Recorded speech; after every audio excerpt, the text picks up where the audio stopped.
Hello, dear students. How are you all? I hope you all are fine and doing well. So, from today, we are starting a new chapter, and that is sources of energy. So, this is the first lecture of this chapter, and in this chapter, we will be talking about lots of sources of energy. What are fuels? What are ideal fuels? Okay, and what are different type of power plants. All these things we will be covered in this chapter. So let us move on to the next slide. Okay, dear students, so here we are. Here, first of all, we will start with the law of conservation of energy. So this law is very important. In the previous classes we had seen the law of conservation of momentum. Okay, what we have seen? We have seen the law of conservation of momentum. So what we have learned in that law, we had seen that the initial and the final momentum is always conserved. Okay, the initial momentum and final momentum is conserved. So that's why we were calling it the law of conservation of momentum. Similarly, guys, here also, according to the law of conservation of energy, the initial and final energy is always constant. If you don't know, if you don't understand what I have told you, so let me give you an example on this. So basically, according to this law, it states that energy can neither be created nor be destroyed, although it may be transformed from one form to another. It is basically a statement, and according to this statement, it says that energy can neither be created, it means we cannot create energy, or we cannot destroy energy. It means the total energy will always be conserved. For an example, let us take an example of a wax. Let's suppose this is a wax. Okay, so basically what happened when we burn a candle? So while burning candle, the energy present in this wax convert into the heat energy. Heat energy, because if you see around the candle, there is the temperature comparatively higher. So why the temperature is higher? Because the heat energy is released there. Getting my point? And as well as heat energy, we also get the light energy. We also get what? We also get light energy.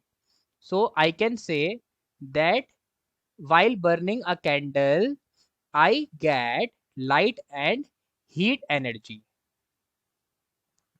So guys, now here this can be a very lucid example of the law of conservation of energy. So you can see the wax energy, I mean the energy which was present in the wax is converted to the heat and light. You can see it is converted into the heat and light. So if you count the final energy, so it should be equal to the initial energy. It means that the energy present in the wax, and it is equal to the heat and light energy. So we can say that energy can neither be created nor be destroyed, but it can be transformed from one type to another type. Okay, I hope you get my point. So this is all about the law of conservation of energy. But guys, the question here, the question comes here is that if we cannot create or destroy energy, it means energy cannot be destroyed. So why we talk about energy crisis? why there is lots of energy crisis. So basically guys, the question, or you can say the answer here is that once a wax is converted into heat and light, so it is not possible to make wax again from this heat and light energy. It means that you cannot add heat and light and again make wax. So it means the reversal is not possible here. Its reverse is not possible. So that is why we talk about energy crisis. For an example, when we burn the coal, okay, so the combustion of coal will also give you heat and light energy. Now you cannot add again that heat and light and make coal. That's not possible. And coal is what? It is a fuel, and it is limited, it is present limited on the earth. If it finish, so we will not be able to use coal anymore. Okay, so that is why we talk about energy crisis. I hope guys you get my point. So basically this is the law of conservation of energy, and according to this law, what we have seen that energy can neither be created nor be destroyed. It means the initial and the final energy is always same. You cannot energy cannot be destroyed. Okay, but it can be transformed from one form to another form. It can definitely be transformed from one form to another form. I hope it is clear to you. Now guys, let us move on to the next slide, and let's talk about the other important points. So guys, here we will see the characteristics of an ideal fuel or a good fuel. So basically, I think we all know about what is fuel, like LPG, which we use in our houses to prepare food, to cook food in our gas stove. So I hope you all know about the fuel. So basically, guys, we are talking about the characteristics of an ideal fuel, like of which fuel we will say that this is a ideal fuel. So there are some characteristics which should be present in that fuel to be called an ideal fuel or good fuel. So the first characteristics here is that it should have a high calorific value. Now guys, what does it mean high calorific value? So first of all, let me highlight this calorific value. This is very important point, and you should know what does it mean. So basically guys, the calorific value is the value of the heat energy released by the combustion of a unit volume of a gas. So when you burn a unit volume of a gas, so the energy which is released by that gas is known as calorific value. So I hope you might have been able to understand what is calorific value. So let me repeat it.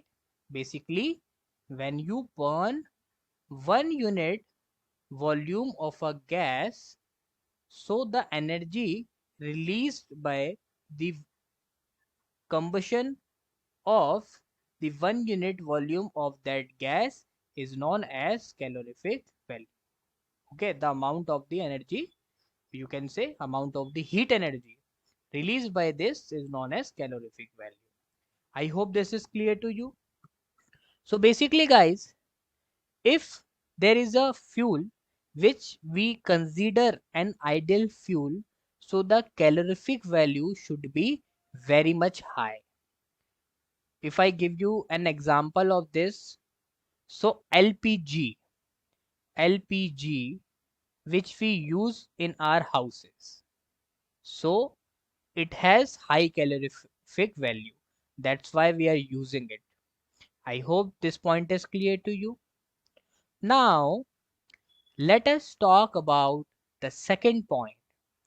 Then the second point is it should burn without giving out any smoke or harmful gases. Basically, again, if I talk about LPG, so the full form of LPG, first of all, let me write the full form of this: liquid petroleum gas.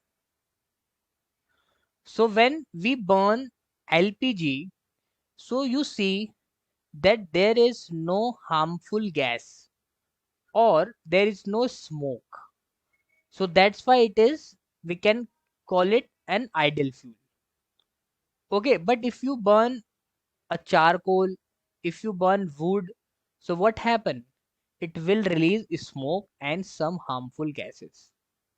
So there should not be smoke or harmful gases on the burning of the ideal fuel, of the fuel that after that we will call it an ideal fuel. It should be the characteristics of an ideal fuel. So I hope this point is clear to you. Now let us come on the point number third, and that is it should have a proper ignition temperature so that it can be burned easily. Basically, the proper ignition temperature means that we should not give so much temperature, or it should have a less ignition temperature. Less means it should have a proper ignition temperature. Like, to burn that we don't need to give it high amount of energy, which is not possible. It should be convenient. If I give you an example, so again the LPG, you might have seen that what do we do to burn an LPG gas. Basically, what do? We use a matchstick. We just burn that matchstick, and when we keep it near to that gas stove, so what happened? The LPG starts burning. So we can say that it has a proper ignition temperature. It is not that much high, so it is not possible to burn it. When we burn wood, so we cannot simply burn wood by the matchstick. Okay, we need to give it a high temperature. So I hope that this point is all again clear to you. Now let us come to the point number 4. Yet we have seen 1, 2, 3, and 3 points we already saw. Now let us come on point number 4. And the point number 4th is it should be cheap and easily available. It should be cheap. It should be, you can say, it should be accessible for the normal people as well. Okay, it should not have such higher prices so that only rich people can afford it. Even the medium people can also afford it.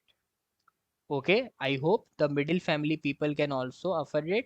I hope this point is also clear to you. So it should be cheap and easily available.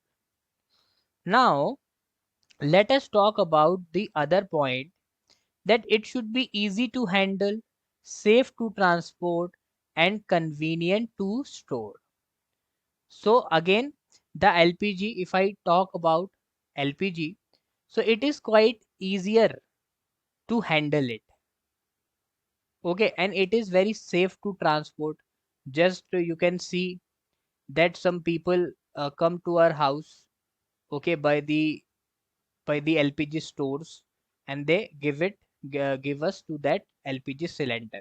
So it is safe to transport, and it is also convenient to store. We don't need a very specific place to to to keep our LPG cylinder.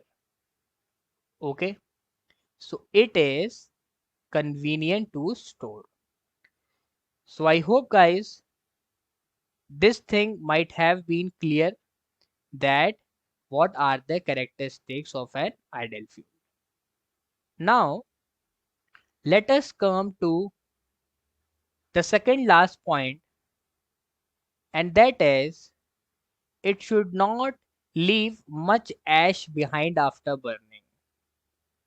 Okay, so basically what happens, there are some fuels, when you burn those fuels, so it leaves lots of ashes, so it is not convenient for us.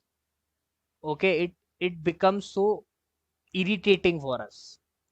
Okay, this ash may go into our lungs and it may damage our body. So if I talk about an ideal fuel, so it should not leave much ash behind it, and also it should not produce the harmful gases, because guys we all know that what the harmful gases do, it goes up, okay, and it mix with the air and it pollute the air. You might have heard the greenhouse effect, the hole in ozone layer. So it should not leave the ash and it should not produce the harmful gases. I hope guys again this point is clear to you. Now let us talk about the last point, and that is it should burn smoothly. Okay, it should burn smoothly means,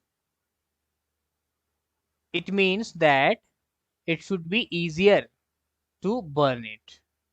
Okay, so I hope guys this point is clear to you. You can see that in LPG, if you want to burn LPG at higher flame, so what do? We can increase its flame as well as we can decrease its flame. So it burns very smoothly. I hope guys these points are clear to you. So these are the characteristics of an ideal fuel.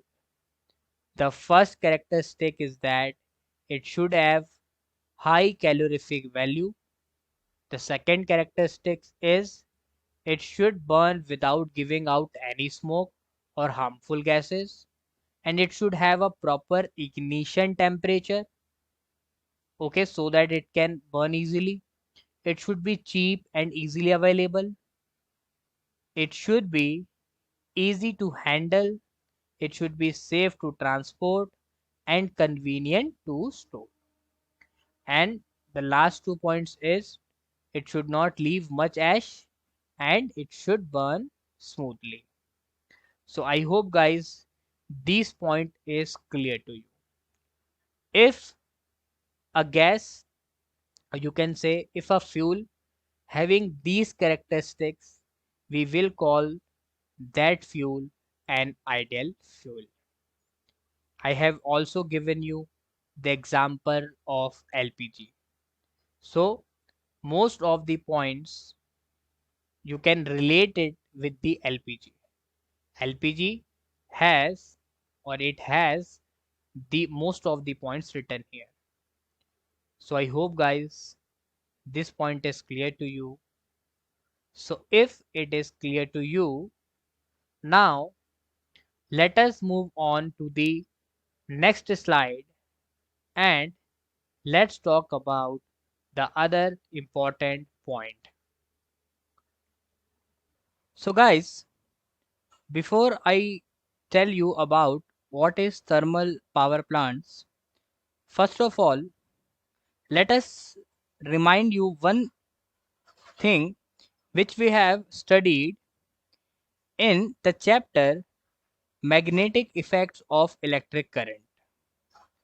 So what we had seen that whenever we keep a coil in a magnetic field, let us suppose here I have taken one pole, one north pole, and here south pole.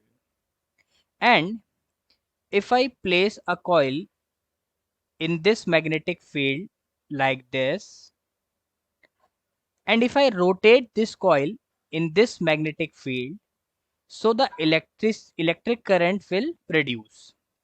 Okay, so basically guys, what do we need to do to generate electricity? I need to rotate this coil. Okay, so to rotate this coil we need some energy, and if we get that energy to rotate this coil, then the electricity will be generated. So we can say that here also there is an energy conversion. Okay, because the energy which I give here to rotate this turbine or to this coil, the electricity will be generated. So we can say that energy is converted into the electrical energy. So I hope that point is clear to you.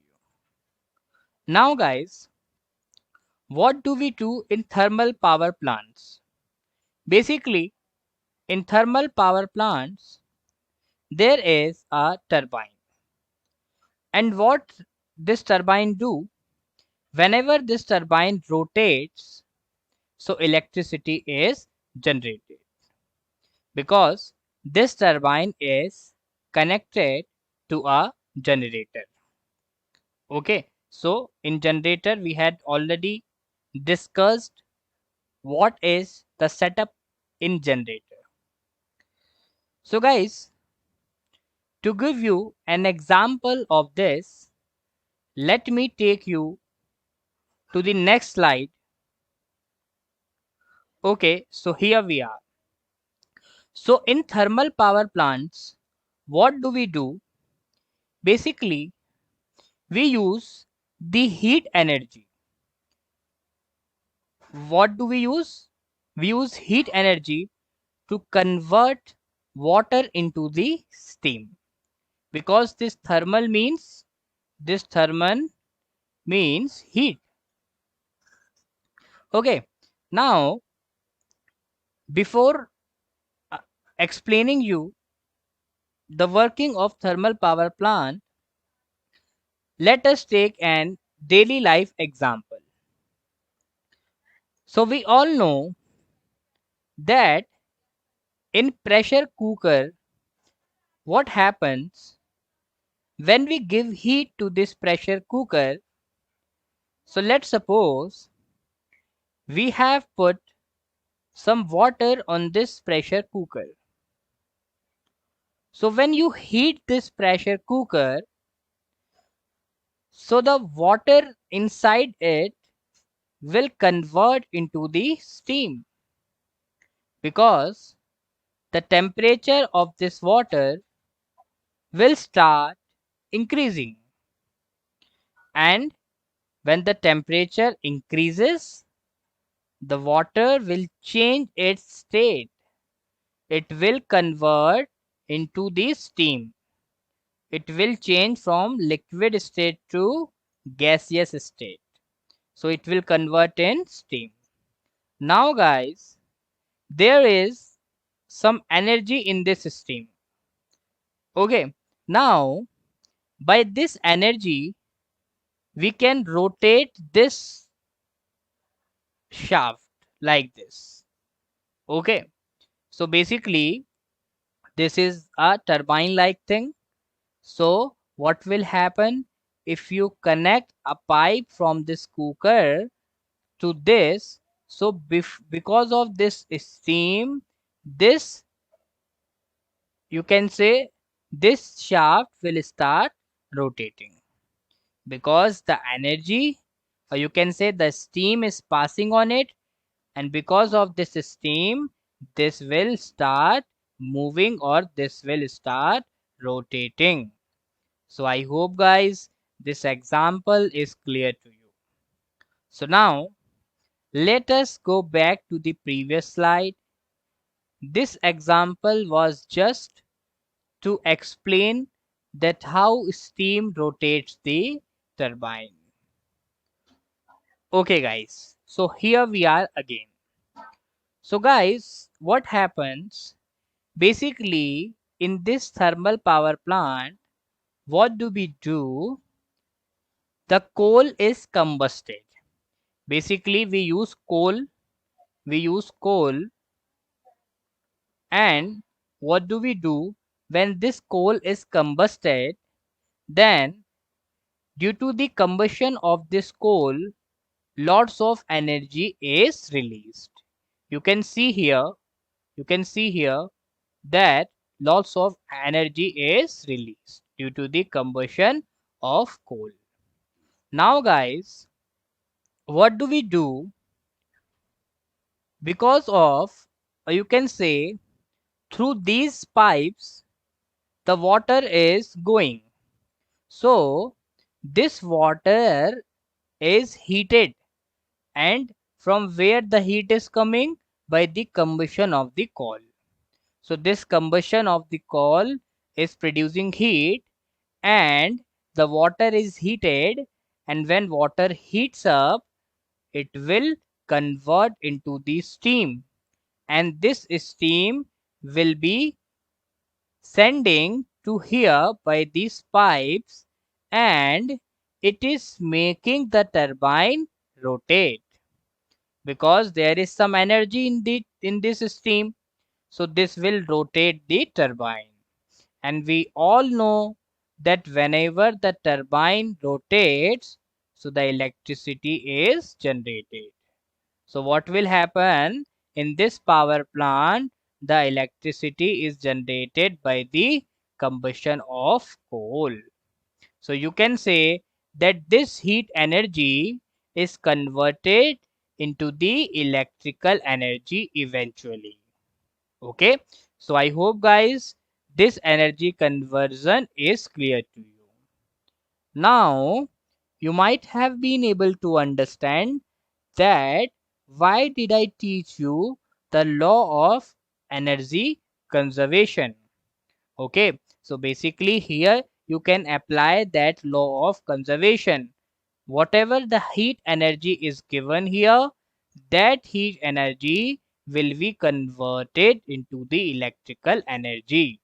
So energy is conserved here. I hope guys this is clear to you. So let me explain it again. What we are doing? We are actually combusting the coal, and when the coal is combusted, so the water which is filled up here, this water heats up, and this water after converting, after conversion of the steam, basically the water is converted into the steam, and this steam will be sending to this turbine, and this steam will make the turbine rotate, and when the turbine rotates the electricity is generated.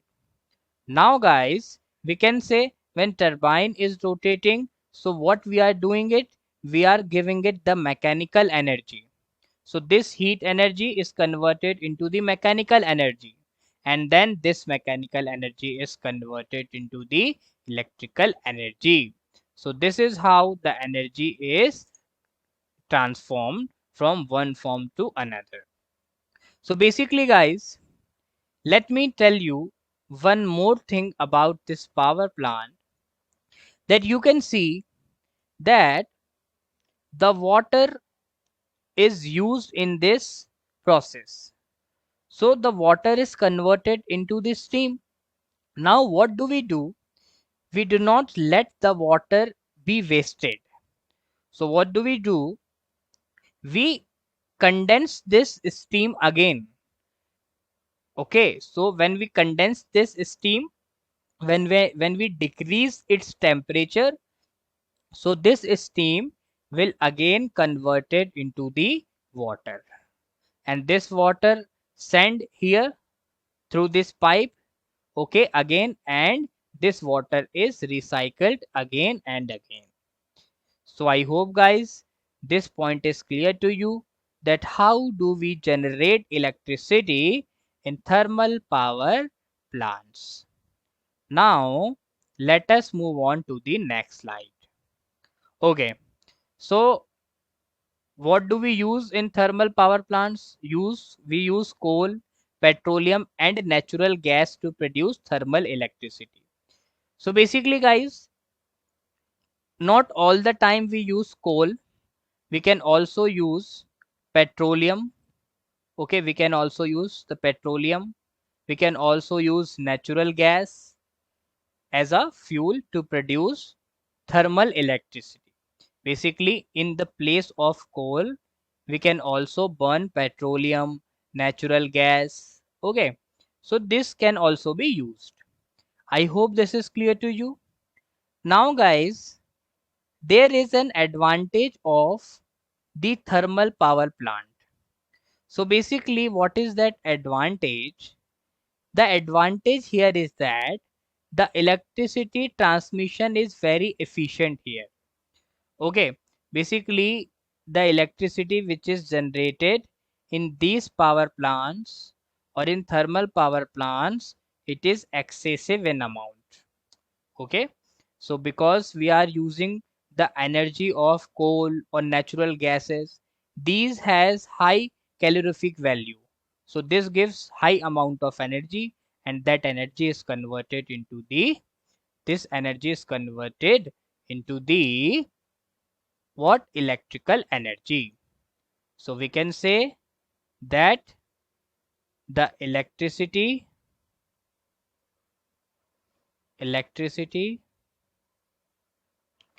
is generated in excessive amount, and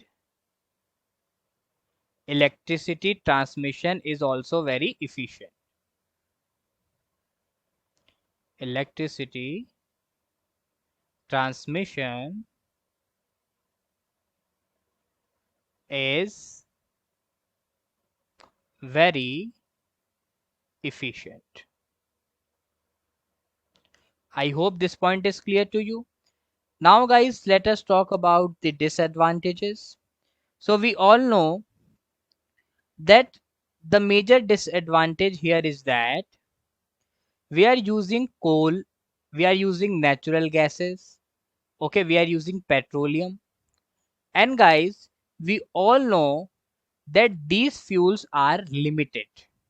These fuels are what? These are limited because these have been composed by a natural process which takes lots of years. Okay, you can say that the coal, the petroleum, okay, so these have been formed by a long process, and this process is very gradual process. Okay, this is very slow process. So what happens if we consume this in high amount? So this is going to finish soon. So this is the disadvantage of the thermal power plant, because we are using coal, petroleum as a fuel. And one more thing, when we heat these fuels, so some harmful gases also released. So these gases goes into the environment, and it also pollute our air. So air pollution is also a major disadvantage of the thermal power plants, because you might have heard about the greenhouse effect and the hole in ozone layer. So these are the effects, okay, of the harmful gases. So I hope guys these points are clear to you. So now I am ending this session. So what we have seen today, we have seen the characteristics of ideal fuel, and also we have seen the energy conservation, the law of energy conservation, and we also saw the thermal power plants. So now I am ending this session and see you in the later lecture. So till then, thank you so much and bye bye.